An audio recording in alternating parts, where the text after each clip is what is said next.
জখম শাহরুখ, কিংয়ের সেটে দুর্ঘটনা, বন্ধ করে দেওয়া হল শুটিং। কেমন আছেন বাদশাহ? কিং ছবির সেটে বড় বিপদ।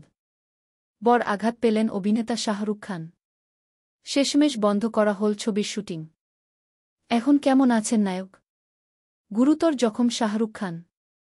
মেয়ে সুহানা খানের সঙ্গে নিজের আসন্ন ছবি কিংয়ের শুটিংয়ে ব্যস্ত ছিলেন বলিউডের বাদশাহ। গত বেশ কয়েক মাস ধরেই দফায় দফায় লন্ডনে শুটিং চলছে। এর মাঝেই খবর, পেশিতে চোট পেয়েছেন অভিনেতা। পরিস্থিতি এমনই যে মাঝপথে বন্ধ করে দিতে হয়েছে শুটিং। চিকিৎসার জন্য তড়িঘড়ি আমেরিকা নিয়ে যাওয়া হচ্ছে শাহরুখকে।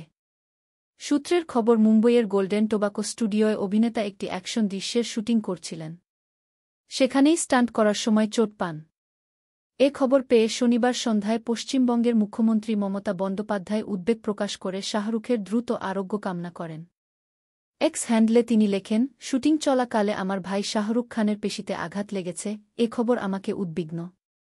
তার দ্রুত আরোগ্য কামনা করছি। তবে শাহরুখ শরীরের কোথায়, কতটা আঘাত পেয়েছেন তা প্রকাশ্যে আনা হয়নি। শাহরুখের সহযোগী দলের তরফ থেকেও এ বিষয়ে কোনো বিবৃতি দেওয়া হয়নি এখনও। যদিও কানাঘুষো, আঘাত খুব গুরুতর নয়। গত কয়েক বছর ধরেই পেশির যন্ত্রণায় ভুগছেন অভিনেতা। মনে করা হচ্ছে সে কারণেই অ্যাকশন দৃশ্যে অভিনয় করার সময় বেকায়দায় চোট পেয়েছেন।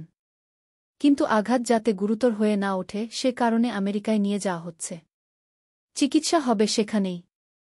অনেকেই বলছেন, আগামী 1 মাস সময় নিতে পারেন শাহরুখ সম্পূর্ণ সুস্থ হতে। তারপর পুরোদমে কাজ করতে পারবেন। কিং ছবির পরবর্তী শুটিং তাই শুরু হবে সেপ্টেম্বর অথবা নভেম্বর মাস থেকে।